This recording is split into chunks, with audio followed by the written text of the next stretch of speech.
الحمد للہ رب العالمین والصلاة والسلام علی سید الانبیاء والمرسلین وعلی آلہ واصحابہ اجمعین، اما بعد۔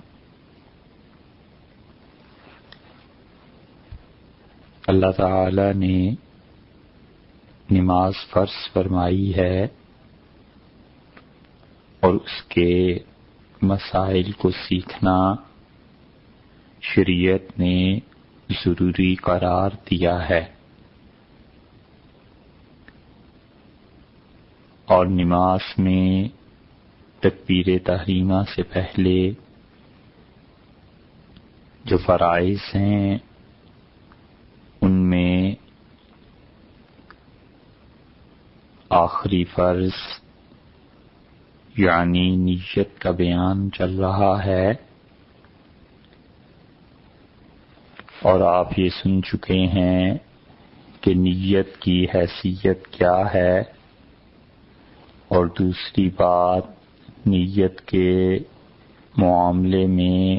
فرض نمازوں میں نیت میں کیسے نیت کی جائے گی۔ تیسری چیز فرض عین کے بعد فرض کفایہ تھا، اور اس میں جو نیت کرنی ہے اس کا مسئلہ بھی گزر گیا۔ چوتھی واجب نمازوں میں نیت کیسے کی جائے گی، پھر پانچویں نمبر پہ سنت اور نوافل جو نمازیں ہیں ان کی نیت، اور چھٹی چیز بیان کی تھی کہ قضا نماز کی نیت کیسے ہوگی،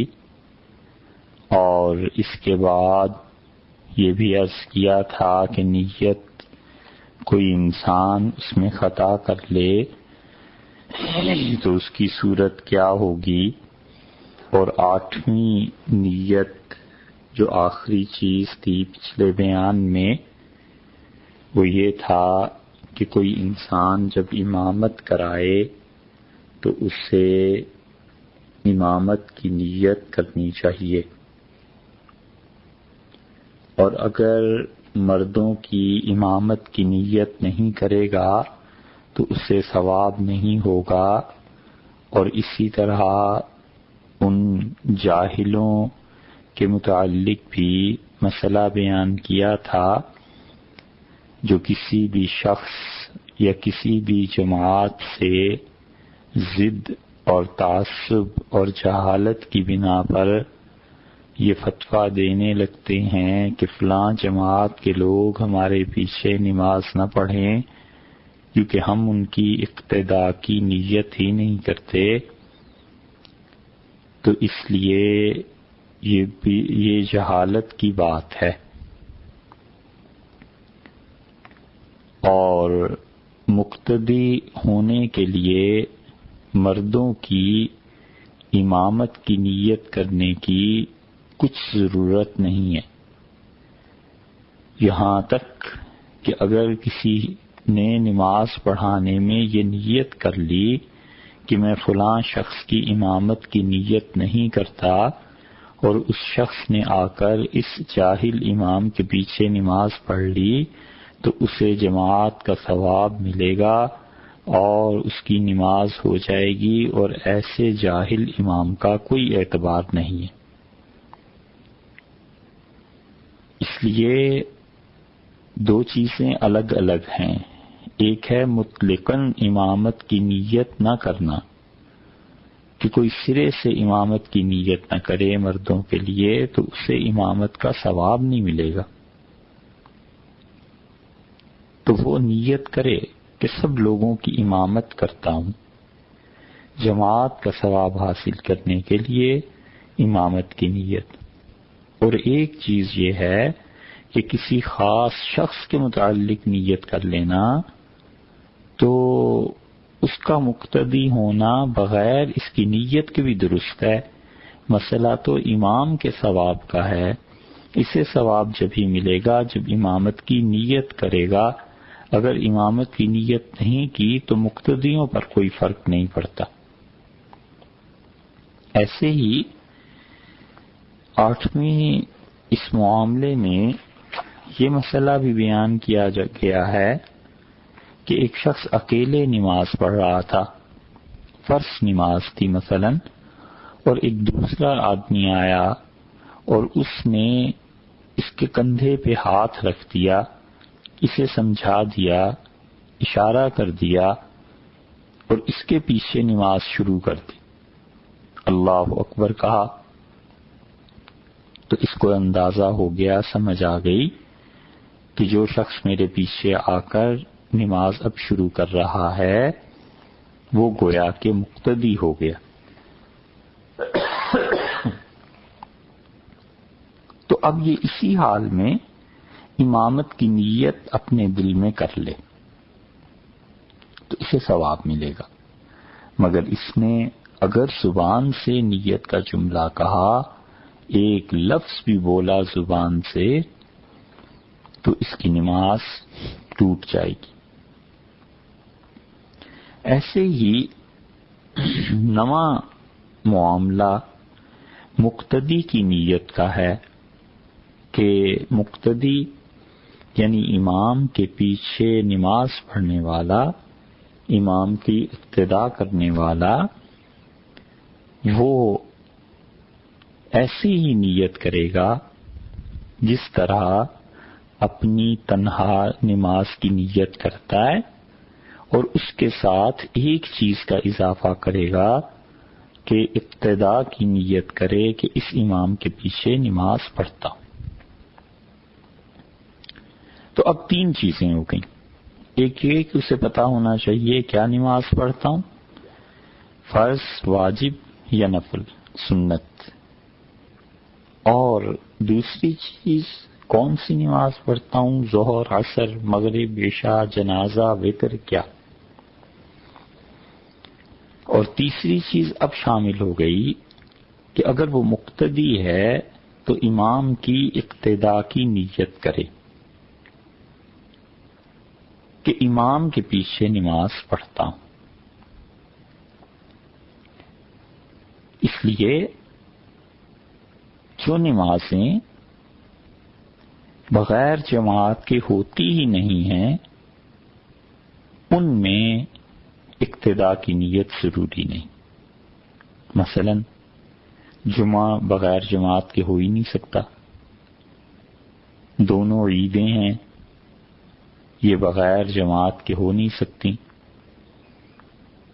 جنازے کی نماز ہے، یہ جماعت کے بغیر کیسے ہوگی؟ سو ان نمازوں میں اقتداء کی نیت ضروری نہیں، اس لیے کہ یہ نمازیں جماعت ہی کے ساتھ پڑھی جاتی ہیں اور تنہا پڑھی نہیں جاتی۔ تو جب ان کی نیت کرے گا مثلا جمعے کی یا عیدین کی یا جنازے کی، تو خود بخود اقتداء کی نیت ضمناً ثابت ہو جائے گی، اقتداء کی نیت آ ہی جائے گی کہ مقتدی ہے۔ اور ان کے علاوہ جو نمازیں ہیں جیسے ظہر، عصر وغیرہ جو فرض نمازیں ہیں، ان میں اقتداء کی نیت کرنی چاہیے۔ اور اگر امام کی اقتداء کی نیت کی اور امام کی نماز کی بھی نیت کی، ایک تو ہے اس کے پیچھے نماز پڑھتا ہوں،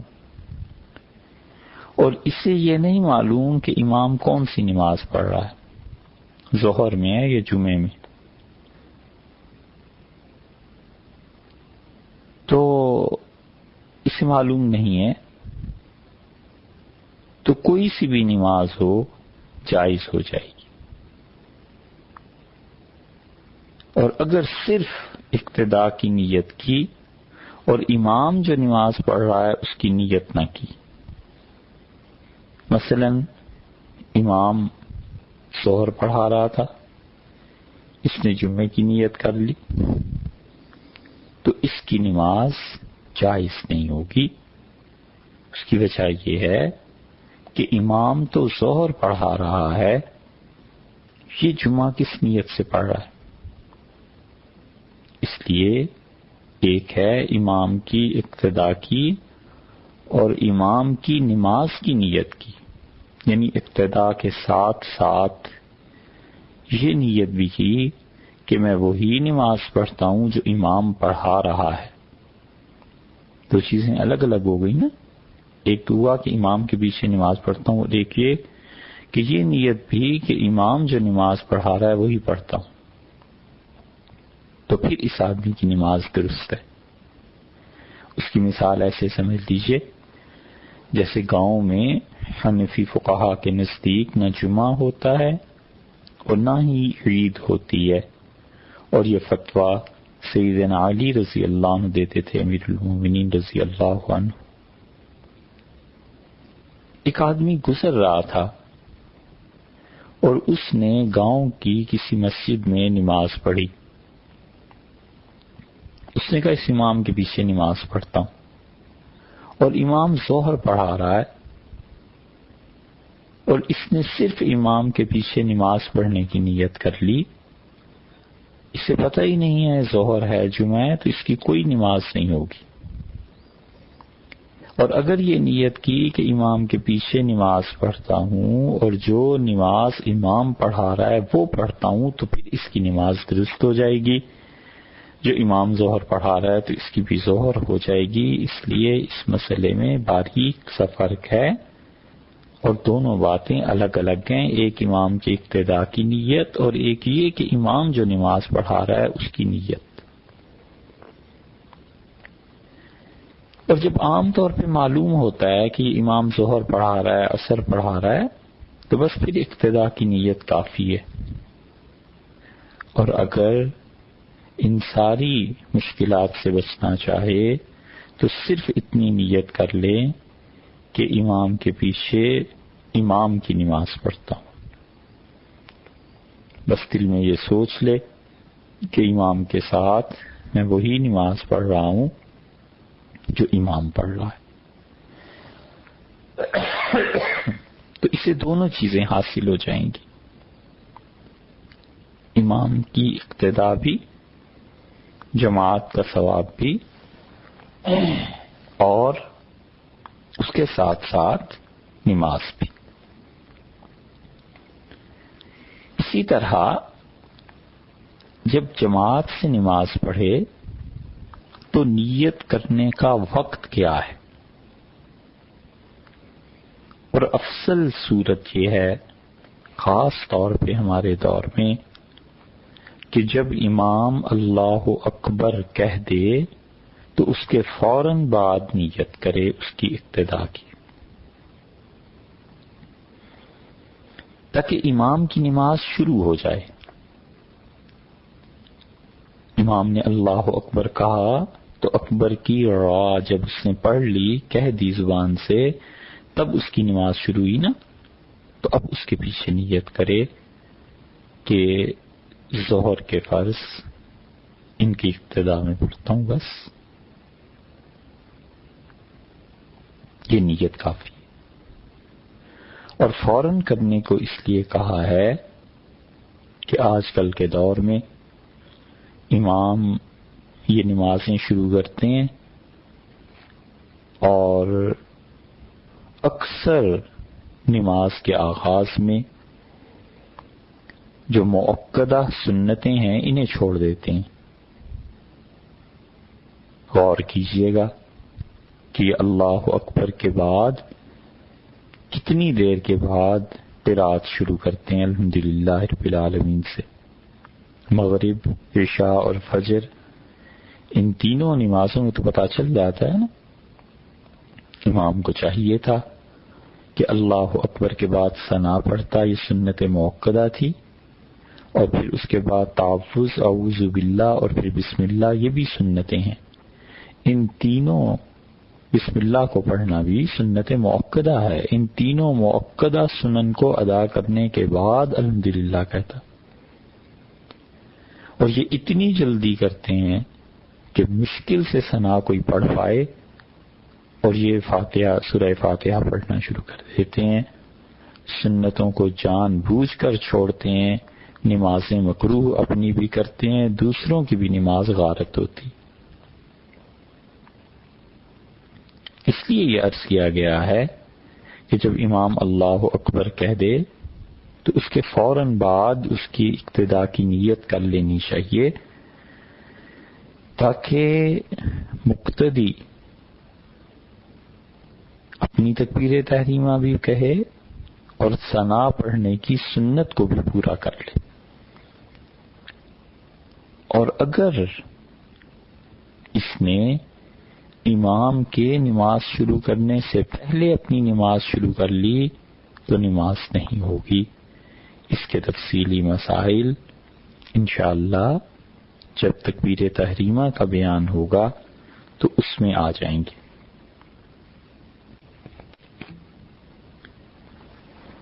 اس سلسلے میں ایک مسئلہ یہ بھی یاد رکھنا چاہیے کہ کوئی آدمی رمضان المبارک میں مسجد میں جاتا ہے اور اسے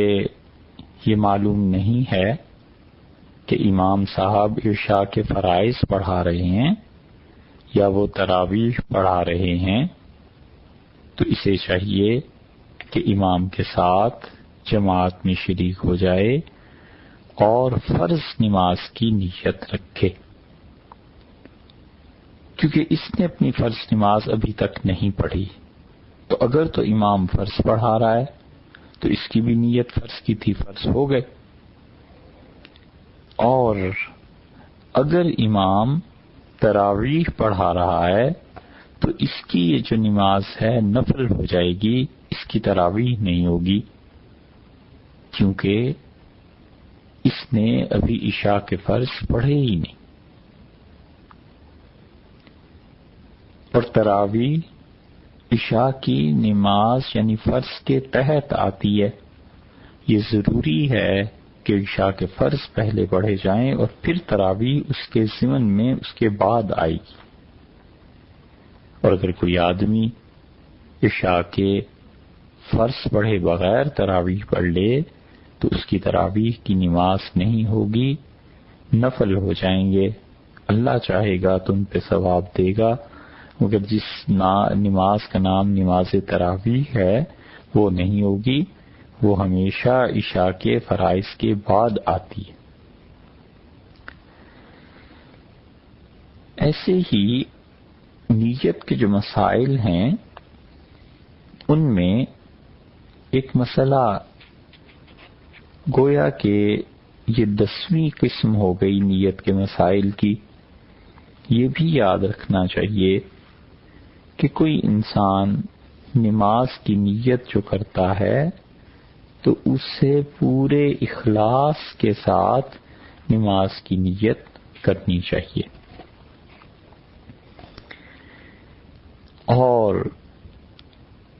جب وہ نیت کر رہا ہے تو اس وقت وہ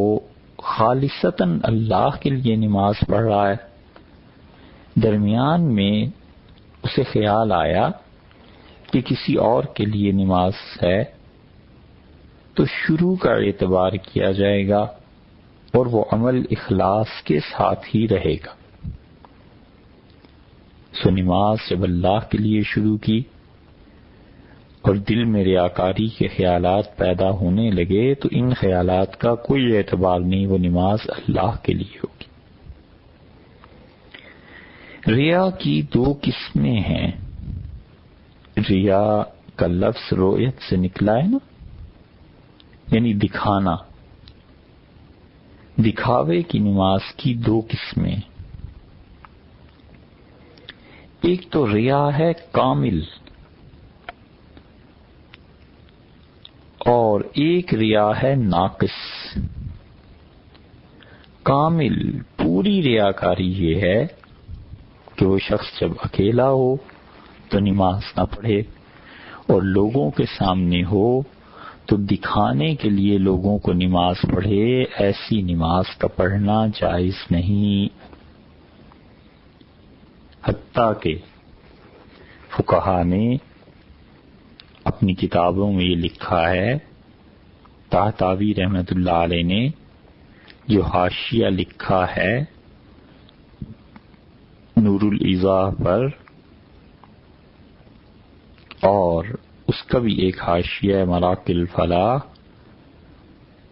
شیخ احمد بن محمد بن اسماعیل طہطاوی حنفی رحمۃ اللہ علیہ 1231 ہجری میں جن کا انتقال ہوا، انہوں نے اس مسئلے کو بیان کیا ہے، اور وہ کہتے ہیں کہ اگر کوئی شخص لوگوں کے سامنے نماز پڑھتا ہے اور جب تنہا ہو تو نماز نہیں پڑھتا تو فہذا لا ثواب لہ، یہ ایسا شخص ہے جس کو اس عبادت کا ثواب نہیں ملے گا، لأنہ اشرک بعبادت ربہ، اس لیے کہ اس نے اپنے پروردگار کی عبادت میں شرک کیا۔ اس پہ یہ فتویٰ نہیں دیا جائے گا کہ یہ آدمی مشرک ہو گیا یا اس کا نکاح ٹوٹ گیا، البتہ اس انسان نے شرک کا ارتکاب اس درجے کا کیا ہے کہ بہت مخفی قسم کا یہ شرک ہے، اور اللہ کے ہاں بہت قوی احتمال ہے کہ اس سے پوچھ ہوگی، اور خدا تعالی کے علاوہ کسی اور کے لیے اس نے عبادت کی اور کسی کو شریک اس نے کر لیا، سو ایسی نمازیں ہوتی ہی نہیں ہیں،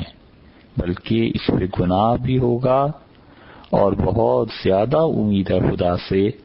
کہ وہ ان لوگوں کو سزا بھی دے گا، پکڑے گا بھی، جو محض دکھاوے کے لیے نمازیں پڑھتے تھے اور جب تنہا ہوتے تھے تو نماز نہیں پڑھتے تھے۔ اس مسئلے میں ان سب لوگوں کے سوچنے کا مقام ہے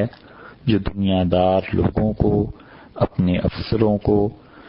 اور ان سب کو دکھانے کے لیے نماز پڑھتے ہیں۔ ایسی نمازیں جائز نہیں ہیں اور ان کا لوٹانا واجب ہے۔ ایک بہت بڑے بادشاہ تھے، غالباً تغلق کے زمانے کا یہ واقعہ ہے، اور ڈھنڈورا پٹا کہ بادشاہ وقت کے ہاں شیخ الاسلام کا عہدہ خالی ہے۔ ایک صاحب بڑے صاحب علم گنے جاتے تھے، وہ چلے گئے۔ بادشاہ نے امتحان کے لیے بلایا ہوا تھا، انہوں نے خوب لمبی نماز پڑھائی، اور عشاء کے بعد پھر سنتیں وتر خوب لمبے لمبے پڑھے۔ بادشاہ نے کھانے پہ بلا لیا، پھر تو کھانا بہت تھوڑا سا کھایا، اور جب گھر واپس آئے اپنے بیٹے کے ہمراہ تو گھر آ کے اپنی اہلیہ سے کہا کہ کھانا دے دو، تو بچے نے کہا کہ ابا کھانا تو ہم نے کھا لیا۔ بیوی کہنے لگی جب کھانا کھا کے آئے ہیں تو اب کیوں کھا رہے ہیں؟ تو اس نے کہا سمجھا کرو کھانا تھوڑا سا کھایا تھا تاکہ بادشاہ پہ یہ اثر رہے کہ ہمیں دنیا کی کوئی لالچ نہیں ہے۔ تو بچہ ہنسا اور اس نے اپنی ماں سے کہا کہ امی ابا کو کھانا بھی دے دے، اور ابا وہ جو نماز پڑھی تھی نا وہ بھی لوٹا لے۔ کم کھانا بھی بادشاہ کے لیے تھا اور لمبی نمازیں بھی بادشاہ کے لیے تھی۔ اس لیے اپنے اعمال میں، اپنی نیت میں اخلاص پیدا کرے، صرف اللہ کے لیے نماز پڑھے، ہرگز اپنے پروردگار کے ساتھ کسی کو شریک نہ کرے۔ قیامت میں منہ اللہ سے لگنا ہے، ثواب اس سے لینا ہے، اس سے امید رکھنی ہے، لوگوں کا کیا ہے؟ کوئی شخص اللہ کی معرفت کامل حرام ہے اس پہ، اس وقت تک خدا کی معرفت حاصل نہیں کر سکتا جب تک کہ تمام دنیا کے لوگوں کو جانوروں کی گندگی، گوبر اور ان چیزوں کے برابر نہ سمجھے۔ اتنی سی بھی مخلوق کے لیے دل میں گنجائش نہیں رہنی چاہیے عزت اور احترام الگ چیز ہے اور لوگوں کو اللہ کا شریک بنانا الگ چیز ہے۔ خدا تعالی کی معرفت حرام ہے اس شخص پہ، زندگی بھر اللہ کے قرب کی بو بھی نہیں وہ پا سکتا جو اللہ کے معاملے میں اس کی مخلوق کو اتنی بھی اہمیت دے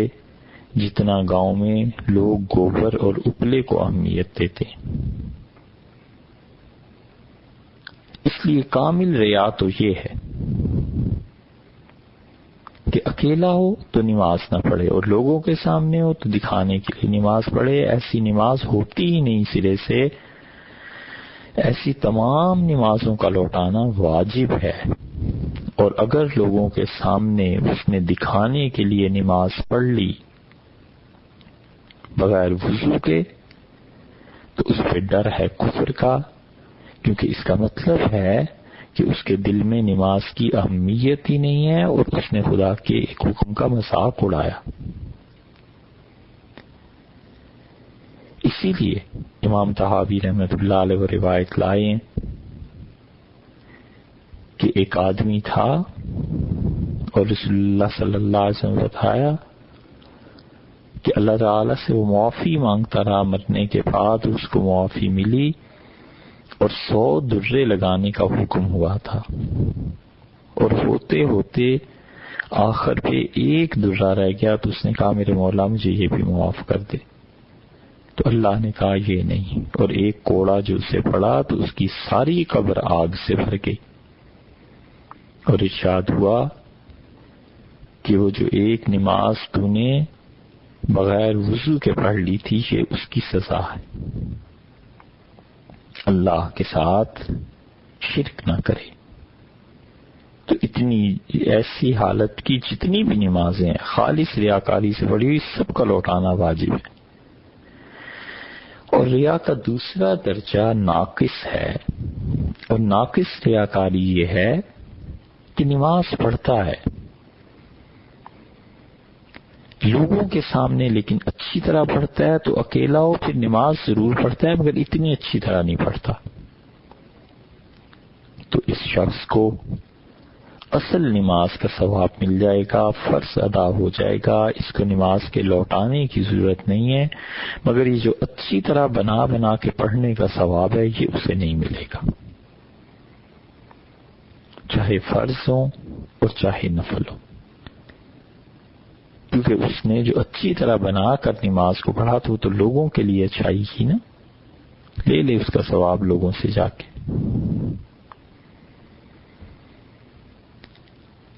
اور ایسے ہی نیت کے مسائل میں یہ بھی خیال رہے کہ ریاکاری کے خدشے سے کسی آدمی کو یہ ڈر ہو کہ ریاکاروں میں داخل ہو جائے گا تو بھی اس کے ذمے سے فرض ساقط نہیں ہوتے، فرض اتر جائے گا، اسے چاہیے کہ اپنے فرائض کو نہ چھوڑے، ہر حال میں نماز پڑھے، لوگوں کے سامنے بھی اور لوگوں کی غیر موجودگی میں بھی، اور راہ ایک ہی بچ جاتی ہے اور وہ یہ ہے کہ اللہ سے معافی مانگتا رہے، استغفار کرتا رہے اور خدا سے پشیمان ہو اور اپنی اصلاح کی کوشش کرتا رہے۔ اور اصلاح کے لیے اللہ کے کسی اچھے بندے کی صحبت میں رہے، ان کے ساتھ تعلق رکھے، جن کی صحبت میں رہنے سے اس کے دل میں اتنی صفائی آ جائے کہ مخلوق کی اہمیت سے زیادہ خالق کی اہمیت ہو، اور دل میں یہ اچھی طرح بات بیٹھ جائے کہ لوگ مجھے کوئی نفع نہیں دے سکتے اور کچھ نقصان نہیں پہنچا سکتے، بس یہ سب چیزیں اللہ کے قبضے میں ہیں، اور راستے میں جو پتھر، کنکر، گرے پڑے کاغذ اور جانوروں کی گندگی یہ اور مخلوق سب برابر ہیں، یہ اللہ کی توحید ہے۔ اتنا غلبہ ہونا چاہیے کہ نہ لوگوں کی وجہ سے ثواب کے کام کرے اور نہ لوگوں کی وجہ سے ثواب کے کام چھوڑے، مخلوق کا ہونا نہ ہونا برابر ہو جائے۔ فقہا نے ایسے موقع پر ایک لفظ سمعہ بھی استعمال کیا ہے۔ ریا تو ہوا نا دکھاوا، کہ کوئی دیکھے اور تعریف کرے۔ سمعہ اس کو کہتے ہیں کہ آدمی کوئی کام اس لیے کرے کہ لوگوں کے سماعت تک، سننے میں جب یہ بات پہنچے گی تو لوگ میری تعریف کریں گے۔ ایک آدمی اس لیے لمبی نماز پڑھتا ہے کہ اس وقت مجھے دیکھ تو کوئی نہیں رہا، لیکن کوئی ایک آدھا آدمی بھی جو جا کے دیکھ رہا ہے اس وقت، یہ جا کر اپنے گاؤں میں،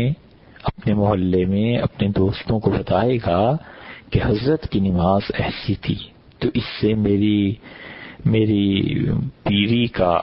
میرے بہت نیک ہونے کا تصور لوگوں میں عام ہوگا۔ یہ سمعہ ہے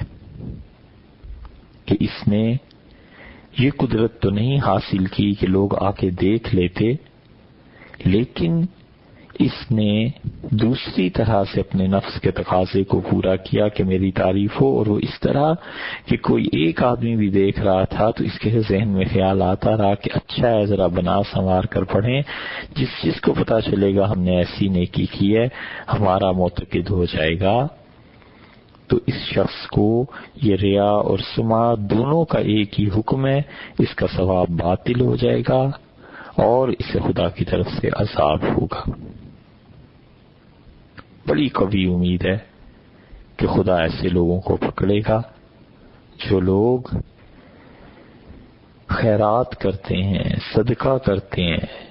اس وقت جب فوٹوگرافرز ہوں، جب پتا ہو کہ کل اخبار میں تصویر لگنی ہے، اور وگرنہ ان کے محلوں میں کتنے بچے ہیں جو تعلیم حاصل نہیں کر سکتے، کتنی لڑکیاں ہیں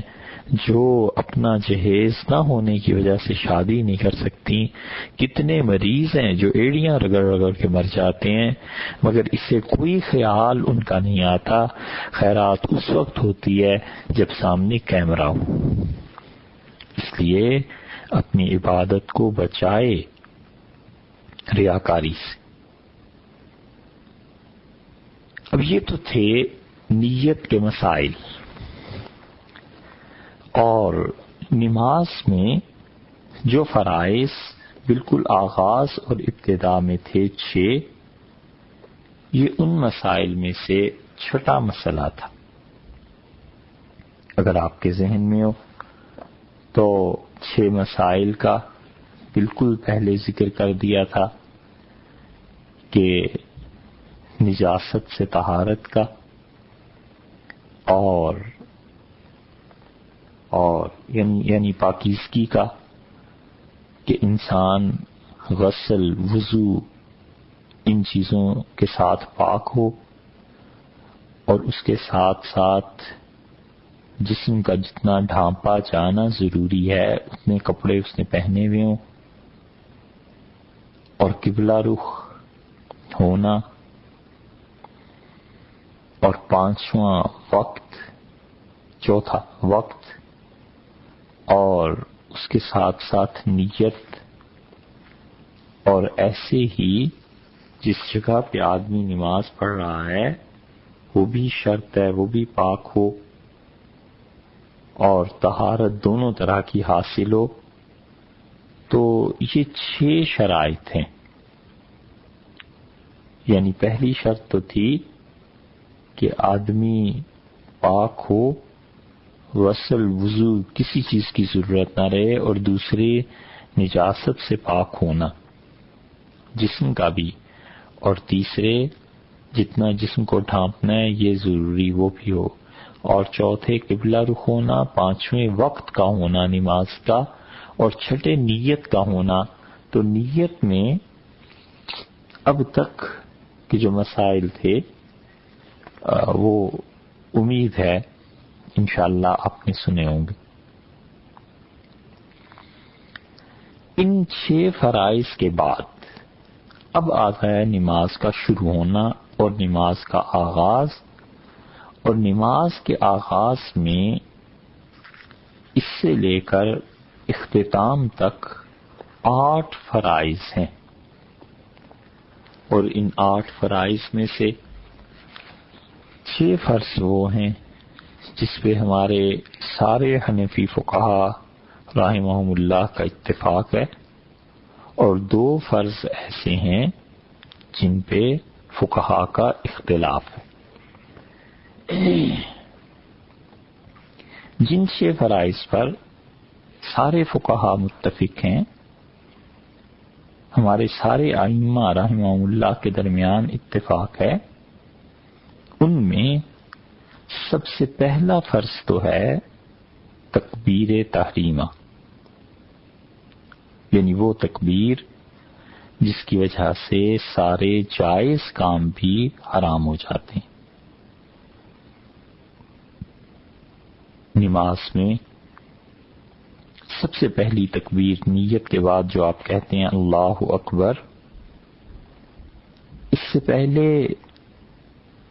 جو جائز چیزیں تھیں مثلا کھانا پینا، کسی سے بات کرنا،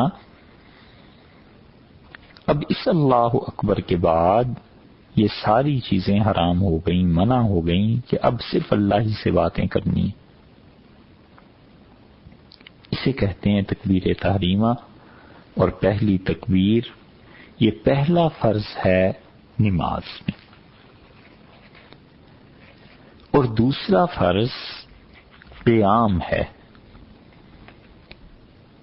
کہ کھڑے ہو کے نماز پڑھی جائے، اور یہ قیام اتنا بڑا فرض ہے کہ یہ مسئلہ یاد رکھیے کہ قیام کے بغیر فرض، واجب اور سنت مؤکدہ نماز نہیں ہوتی۔ اور اس مسئلے کو عام کرنا چاہیے، خاص طور سے اپنی خواتین کو یہ بتانا چاہیے کہ فرض نماز کھڑے ہو کے ہی پڑھنی ہے، جو واجب نمازیں ہیں وہ بھی کھڑے ہو کے پڑھنی ہے، اور واجب نمازوں کی تشریح اس سے پہلے گزر گئی۔ مثلاً ایک خاتون ہے اور انہوں نے اپنے ذمے مان لیے، نظر مان لی کہ اگر میرے بیٹے کو امتحان میں کامیابی ملے تو میں اللہ کے لیے 100 رکعتیں پڑھوں گی، تو یہ واجب نماز ہو گئی نا، وتر واجب ہو گئے نا، روزانہ پڑھتے ہیں عشاء کے بعد، فرض کے عشاء کے فرائض کے بعد، سنتوں کے بعد، تو یہ واجب نمازیں ہو گئیں، انہیں بیٹھ کے پڑھنا جائز نہیں ہے۔ عذر ایک الگ چیز ہے، عذر میں بہت چیزیں آ جاتی ہیں، کوئی خاتون یا کوئی مرد کھڑا ہی نہیں ہو سکتا، معذوری ہے، ٹانگوں میں بہت تکلیف ہے، ایسے ہی ڈاکٹر نے منع کر رکھا ہے۔ عذر میں جتنا عذر بڑھ جائے گا شریعت اپنے احکامات اتنے ہی نرم کر دے گی۔ یہ اصول ہے جو زندگی کے ہر موقع پہ کام آتا ہے کہ جتنا لوگوں میں سختی، پریشانی، تکالیف بڑھ جائیں گی، شریعت کا حکم اتنا ہی آسان ہو جائے گا۔ حتیٰ کہ آپ دیکھیں توحید فرض ہے نا، شریعت کا پہلا مسئلہ ہے اللہ کو ایک ماننا، لیکن کسی کافر نے کسی مسلمان کو پکڑ لیا اور اس نے کہا کہ تم اللہ تعالیٰ کو برا کہو ورنہ میں تمہیں قتل کر دوں گا، تو اگر یقین ہو جائے کہ یہ کافر قتل کرنے پہ قدرت رکھتا ہے اور سامنے نظر آ رہا ہے کہ اب یہ فائر کرے گا مجھ پہ اور مار دے گا، تو اس نے اللہ تعالیٰ کو کچھ برا بھلا کہہ دیا ولیعذ باللہ، تو اور اپنی جان بچا لی، تو یہ انسان گناہگار نہیں ہوگا، اس لیے کہ وقت ایسا آ گیا تھا۔ اللہ تعالیٰ نے قرآن میں کہا الا من اکرہ، ہاں مگر جو کفر پہ مجبور کیا جائے، وقلبہ مطمئن بالایمان، اور اس کا دل ایمان پہ راضی ہو، دل میں اس کے ایمان ہو، تو ایسے پہ کوئی حرج نہیں، کوئی گناہ نہیں ہے اس کے لیے۔ تو یہ ایسی ہی مثال دے دی کہ جتنا بھی عذر انسان کا شدید ہو جائے شریعت کا حکم اتنا ہی نرم ہو جاتا ہے، لیکن بغیر کسی عذر کے، بغیر کسی وجہ کے فرض، واجب اور اسی طرح سنت موقدہ اس میں قیام نہ کرنا، اس سے نماز نہیں ہوتی۔ ظہر کی 4 سنتیں ہیں، سنت موقدہ ہے، ظہر میں 4 فرض کے بعد پھر 2 سنتیں، یہ موقدہ سنتیں ہیں، انہیں کھڑے ہو کے پڑھنا چاہیے۔ بہت سی خواتین گھروں میں 1 رکعت 2 کھڑے ہو کے پڑھ لیں، باقی بیٹھ کے پڑھ لیں، یاد رکھیے نماز نہیں ہوتی، کیونکہ قیام نہیں ہوا، اور قیام فرض۔ اور یہ مسئلہ اس میں اگر قیامت میں اللہ کے ہاں سزا ملے گی تو صرف ان عورتوں کو ہی نہیں ملے گی جنہوں نے شریعت کا یہ مسئلہ نہیں سیکھا تھا، ان مردوں کو بھی ملے گی یہ سزا جنہوں نے اپنے گھر میں یہ مسئلہ بیان نہیں کیا۔ دنیا جہان کی ڈسکشنز، باتیں، حتیٰ کہ گناہ تک کی باتیں، فلاں مووی میں یہ ہوا، فلاں فلم میں یہ ہوا، فلاں ایکٹر اور ایکٹریس ایسے تھے، یہ سب بھی آ کے گھر میں بیوی سے اور لوگوں سے ہو سکتی ہیں۔ نہیں بات ہوتی تو یہی نہیں ہوتی کہ اللہ نے بھی کچھ چیزیں تمہارے لیے ضروری قرار دی، اس لیے یہ سارے شوہر پکڑے جائیں گے کہ اپنی بیویوں کے لیے صحیح تعلیم کا بندوبست نہیں کیا۔ تو قیام فرض ہے، قیام کے مسائل آئیں گے انشاءاللہ تشریف کے ساتھ، تو اس لیے خلاصہ یہ یاد رکھنا چاہیے کہ فرض، واجب اور سنت مؤکدہ یہ جو نمازیں ہیں ان میں قیام ضروری ہے۔ سو کتنے فرض ہو گئے؟ 1 تکبیر پہلی، دوسرے قیام، تیسری قرات فرض ہے، اور چوتھی چیز جو فرض ہے وہ رکوع ہے، اور 5ویں چیز جو فرض ہے نماز میں وہ سجدے ہیں، اور سجدے کو اس طرح کرنا کہ پیشانی زمین پر ٹک جائے اور زمین کی سختی محسوس ہونے لگے، یہ فرض ہے۔ لوگ سجدہ کرتے ہیں، اور مساجد میں اب قالین بہت بچھانے لگے ہیں لوگ، اور بعض تو یہ ظلم کرتے ہیں اپنی مسجدوں میں کہ اس میں قالین کے نیچے بھی فوم بچھوا لیتے ہیں۔ نتیجہ اس کا یہ نکلتا ہے کہ سجدہ اچھی طرح نہیں ہوتا، زمین کی سختی پیشانی کو محسوس نہیں ہوتی، اور اس طرح سجدہ نہیں ہوتا تو نماز بھی نہیں ہوتی۔ اس لیے پرانے لوگ مسجد میں صاف چٹائیاں بچھایا کرتے تھے تاکہ کسی کی نماز میں خلل واقع نہ ہو۔ افسوس کی بات یہ ہے کہ اس امت میں جہالت اور پیسہ دونوں چیزیں جمع ہو گئی ہیں، اس لیے نماز کے مسائل کا علم ہوتا ہی نہیں بالعموم مسجدوں میں۔ تو دبیز موٹی قالینیں بچھا دیں گے، اپنی طرف سے بہت نیکی کا کام کر رہے ہیں، اور جن لوگوں کے سجدے نہ ہوئے اور نماز نہ ہوئی اس کا حساب کون دے گا؟ ہاں، ایسی چیز بچھائی جائے کہ وہ مسجد کے فرش پر بالکل چپک جائے، فٹ ہو جائے، اور آدمی کوئی بھی جب سجدہ کرے تو زمین کی سختی اسے محسوس ہو۔ یہ 5واں فرض ہے۔ اور 6واں فرض آخری قاعدہ ہے، آخر پہ بیٹھنا ہے، اور التحیات للہ ان چیزوں کا پڑھنا ہے اس نے۔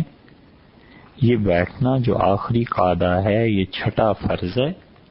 اور یہ 6 فرائض ایسے ہیں کہ پوری امت اور امت میں سے خاص طور پہ حنفی فقہاء رحمہ اللہ یہ سب کے سب اس پہ متفق ہیں، یہ 6 فرض ہیں نماز کے۔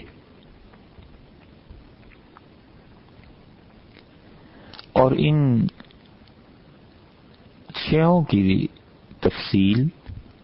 انشاءاللہ اگلی نشست سے شروع کریں گے۔ دو فرائض ایسے ہیں جن پہ خود احناف رحمہم اللہ کا اختلاف ہے۔ ایک ہے اپنے کسی فعل سے نماز سے باہر نکلنا، جیسے کوئی السلام علیکم ورحمۃ اللہ کہتا ہے نا، تو خود اپنے فعل کے ذریعے ہی نماز سے نکلتا ہے۔ یہ کیا ہے؟ بعض فقہا نے اسے فرض شمار کیا ہے اور بعض اس سے کم درجے کے قائل ہیں۔ یہ 7واں فرض کہہ لیجئے اسے، یا یہ کہ 7واں یہ فرض ایسا ہے جس پہ احناف رحمہم اللہ کا خود اختلاف ہے۔ انشاءاللہ جب یہ موقع آئے گا تو عرض کریں گے۔ اور 8واں فرض جس پہ خود فقہا کا اختلاف ہے وہ یہ ہے کہ تعدیل الارکان، کہ نماز کو اطمینان سے ادا کرنا، کس کس موقع پر یہ اطمینان ضروری ہے، کس کس موقع پہ یہ سنت ہے، کس موقع پہ واجب ہے، کیا فرض ہے، یہ بھی انشاءاللہ جب اس 8ویں فرض کی یا تعدیل ارکان کی جب بحث ہوگی تو اس میں عرض کریں گے۔ یہ 8 فرائض ہیں، 2 اختلاف کے ساتھ اور 6 اتفاق کے ساتھ یہ پوری نماز میں فرض ہیں، اور تکبیر تحریمہ سے لے کے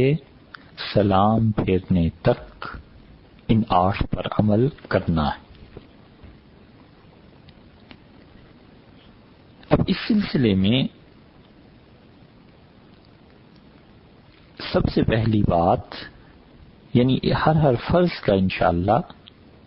مناسب تفصیل کے ساتھ بیان کیا جائے گا۔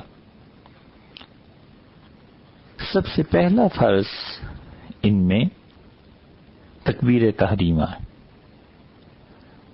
اور اس سے نماز شروع ہوتی ہے۔ آئندہ نشست میں انشاءاللہ اس تکبیر تحریمہ پر بات کریں گے کہ اس کا مقام کیا ہے۔ یہ تو بات صحیح ہے کہ یہ فرض ہے، سب ائمہ رحمہم اللہ کا اس پہ اتفاق ہے، لیکن خود تکبیر تحریمہ کیسے کہنی چاہیے خواتین کو اور مردوں کو، پھر اس پہ بات آئندہ نشست میں ہوگی۔ جو مسائل اب تک بیان ہوئے ہیں ان میں بعض چیزیں ایسی ہیں جو پھر خیال آتا ہے کہ شاید یہ مسئلہ بیان نہ ہوا ہو، اور جو لوگ اس پروگرام کو پابندی سے سنتے ہیں اور اپنے وقت، اپنی نیند، اپنے آرام کی قربانی دیتے ہیں، کہیں ان کا کوئی حق باقی نہ رہ جائے، تو اس لیے کبھی کبھی وہ مسائل بھی بیان کرنے پڑ جاتے ہیں۔ اور یہ بھی ممکن ہے کہ پہلے یہ مسئلہ، بہت سے مسائل ہیں جو پہلے بھی بیان ہو چکے ہوں، لیکن ظاہر ہے کہ انسان کو ساری چیزیں یاد نہیں رہتی۔ اب یہ خیال نہیں ہے کہ جہاں نماز کے فرائض میں سے سطر کا بیان ہوا تھا کہ آدمی کے لیے، مرد و عورت کے لیے اپنا کتنا جسم ڈھانپنا ضروری ہے تاکہ اس کی نماز ہو جائے، اس میں یہ بچوں کے متعلق بیان ہوا تھا یا نہیں؟ بہرحال اس مسئلے کا، بچوں کے سطر کا بظاہر نماز سے تعلق تو ایسا کچھ خاص نہیں بنتا، لیکن ایک مسئلہ یاد رکھنا چاہیے، اس پہ گھروں میں عمل کرنا چاہیے۔ اور عام طور پر اب مسلمان گھرانوں میں اس مسئلے سے غفلت برتی جاتی ہے۔ چھوٹے بچے، چاہے وہ لڑکی ہو اور چاہے وہ لڑکا ہو، ان کے لیے پردے کی حد کیا ہے؟ شریعت کیا بتاتی ہے کہ ان میں کتنا پردہ ہونا چاہیے؟ شریعت پردے کی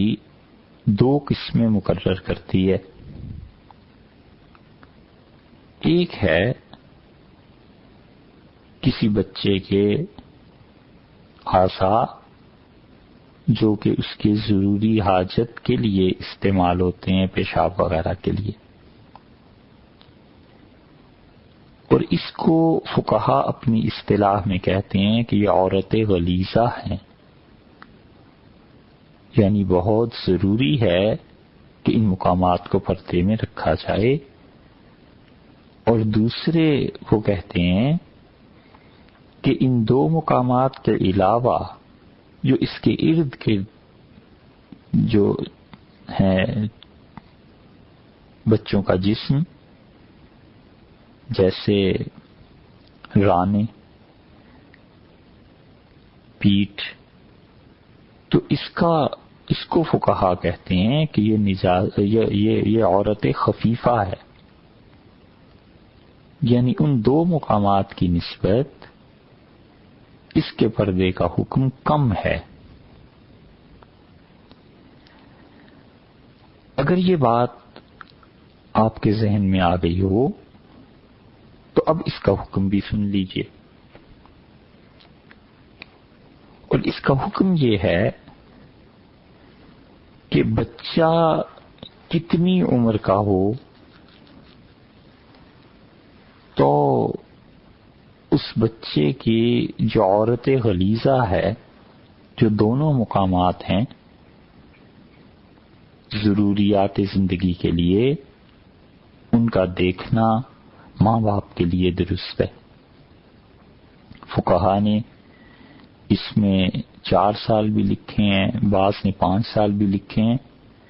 مگر جو بات فتوے کی ہے اور اس پہ فتویٰ دیا جاتا ہے کہ اس میں ماں باپ کی رائے کا اعتبار ہے، بس کہ بچہ کتنے سال کی عمر میں اپنے آپ کو خود پاک کر سکتا ہے، پانی کا استعمال کر سکتا ہے، ٹیشو پیپر یوز کر سکتا ہے، کتنی عمر کا بچہ ہے، 5 سال کا ہو جائے، 6 سال کا ہو جائے، ماں باپ اسے سکھا دیں کہ پانی کیسے استعمال کرنا ہے، والدہ اسے بتا دیں، ان کی رائے کا اعتبار ہونا چاہیے۔ بعض بچے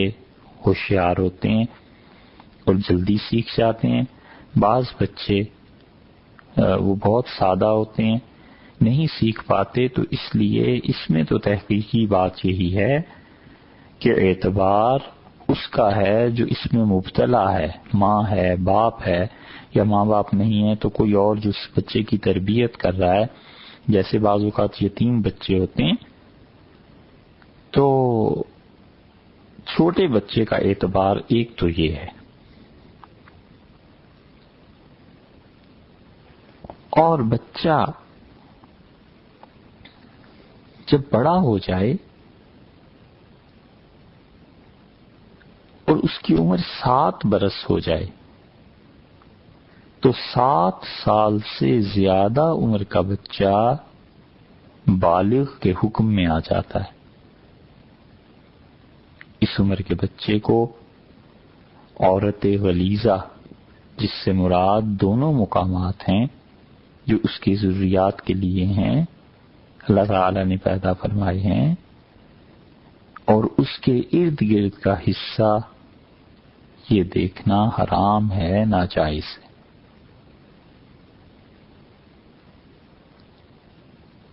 اس لیے اس مسئلے کو سوچ لینا چاہیے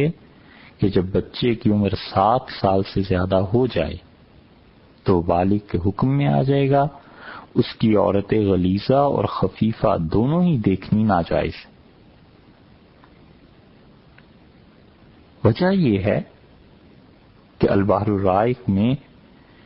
ابن نجیم رحمۃ اللہ علیہ نے اس مسئلے پر جہاں بحث کی ہے تو بہت سے مسائل کے ضمن میں اس مسئلے پر تحریر فرماتے ہیں رحمہ اللہ کہ 7 سال کی عمر ہم اس لیے مقرر کرتے ہیں کہ لأنہما یؤمران بالصلاۃ، اس لیے کہ یہ عمر ایسی ہے جس میں چھوٹا لڑکا ہو یا لڑکی ہو، ان دونوں کو نماز پڑھنا شریعت نے کہا ہے اذا بلغا ھذا السن، جب وہ اس عمر کو پہنچ جائیں 7 برس کو، تو رسول اللہ صلی اللہ علیہ وسلم نے بتایا ہے کہ انہیں نماز کا حکم دیا جائے۔ تو وہ کہتے ہیں کہ 7 سال سے بڑے بچے کی جسم بالغ کے حکم میں آ جاتا ہے، لہٰذا اس کے لیے عورت غلیظہ اور خفیفہ دونوں کو چھپانے کا حکم دیا جائے گا، اس کا دیکھنا ماں باپ کے لیے بھی جائز نہیں ہے۔ ہمارے یہاں